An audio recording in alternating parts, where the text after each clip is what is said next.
Today's video is a beginner's guide to using epoxy resin, for which you can make tons of cool things like a stack of coasters, a coffee table, jewelry, keychains, lamps, tabletop pours, and much, much more.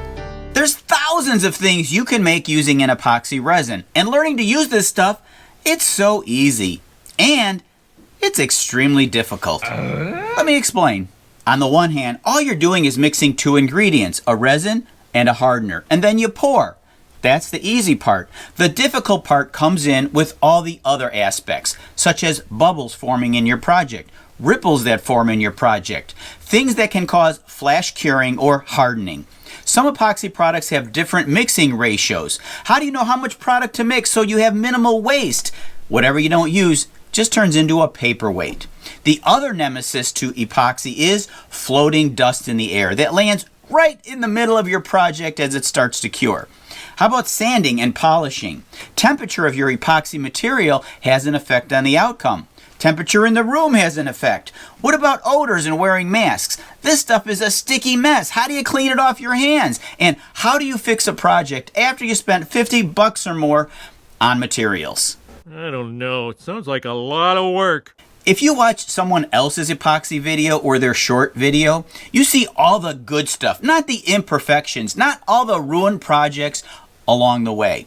So this is a beginner guide video that I wish that I had seen when I first started using two-part epoxy resin. There's going to be a lot of information thrown at you, so buckle up and let's get into it.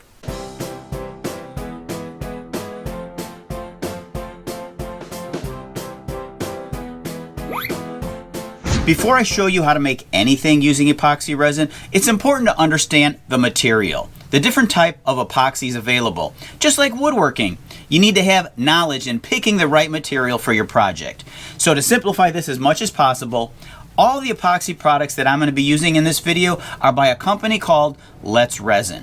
Now here's a chart showing 5 of their main types of epoxies. To simplify this, I'll get rid of 2 right off the bat because they're special use epoxies, which leaves me 3 main types, and I happen to have those right here.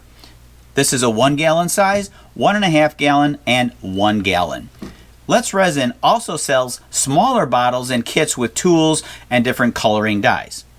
This one here is a coating resin, also called tabletop epoxy. Now this resin is the one that I've used the most on projects like this.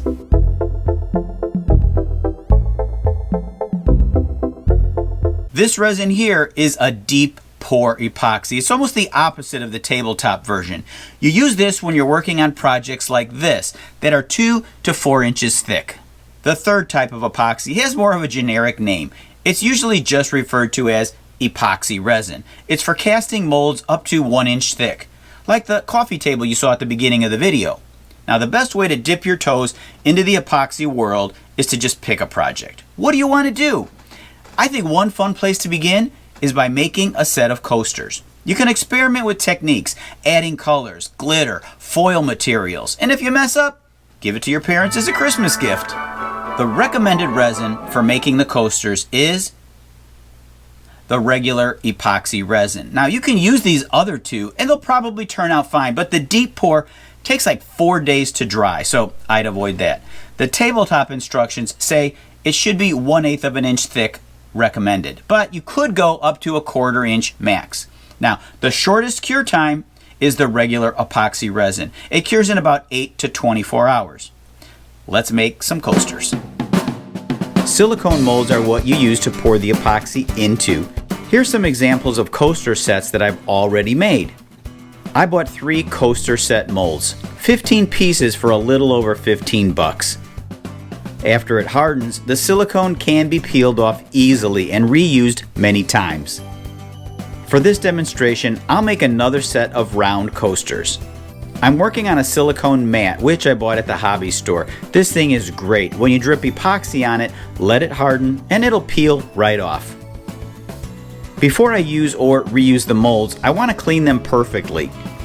Isopropyl alcohol is great for this, as well as cleaning off epoxy from your hands, tools, and drips you get anywhere else.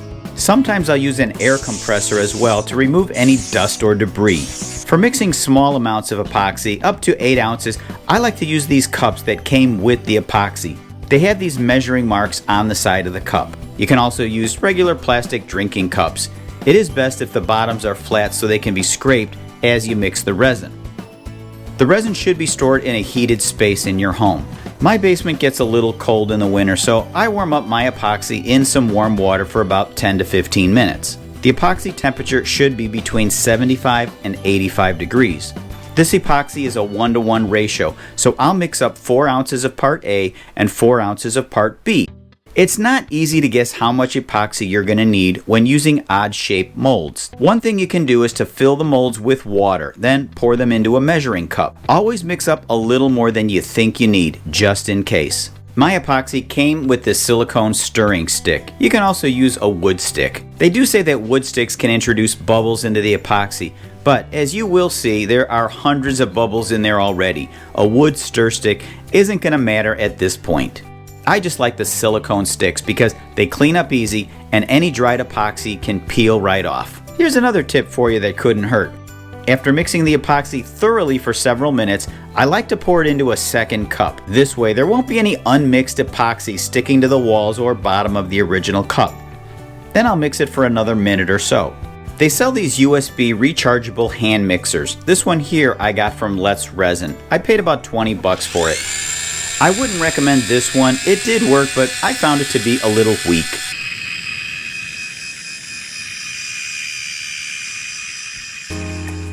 At this point, I can start pouring, or I can color the resin using these resin pigment inks, which I bought at the hobby store. I also picked up some different kinds of glitter. I'm just making this stuff up as I go along. I'll add drops of ink until I'm satisfied with the color. A little glitter as well. Then I'll mix it all up for another minute or so before I start to pour. When you heat up the epoxy with the heat gun, you're going to immediately see bubbles start to pop. Almost all of them. Some will reappear. I'm heating the epoxy as it flows into the mold before it drops deep into the sides of the mold, where it's going to be difficult to pop the bubbles once they're down deep.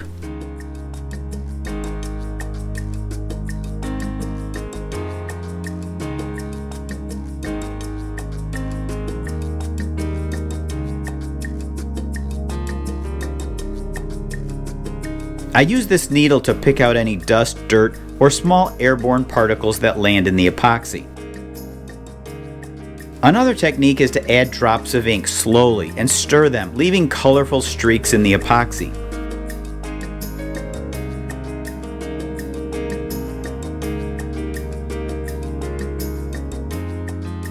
To pop the bubbles, sometimes I use a heat gun and sometimes I use a propane torch. Just be careful with the torch, not to get it too close, and don't linger with the flame. If you do overheat the epoxy, you can experience what's called flash curing. It can immediately start curing and wrinkle up on you. Now I'll cover it up with a cardboard box to keep additional particles from falling into it. I usually come back a few times in the next 30 minutes or so to see if any new bubbles appear. A blast of heat should take care of those intruders. Once the resin starts to cure in about 40 to 50 minutes, it's going to be too late to pop any bubbles. I'll come back tomorrow to demold everything. It's been about 20 hours. Here's what the epoxy looks like after it's somewhat cured. It's hardened enough to take it out of the mold, but it's still bendable. Normally you should wait until it hardens a little bit more, but I wanted to show you what it looks like at this stage. The epoxy is dry to the touch. However, if you press hard with your finger, you will leave a fingerprint. It's best to just leave it alone for a few more hours.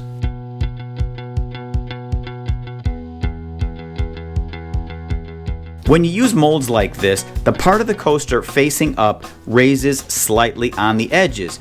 It climbs the sides of the mold slightly, which can produce rather sharp edges. What I like to do to solve this problem is to take some very fine sandpaper, like 2000 grit, and sand it carefully just on the sharp edge. When you sand epoxy, it will remove the glossy shine, so just do this on the edge and it should be almost unnoticeable. The part facing down inside the mold will have rounded edges. Here's something you need to be aware of when using coloring inks. As the epoxy is going through the curing process, the inks will get pulled towards the center. You can see here that the ink swirls I had, which were initially toward the edges, got pulled towards the middle.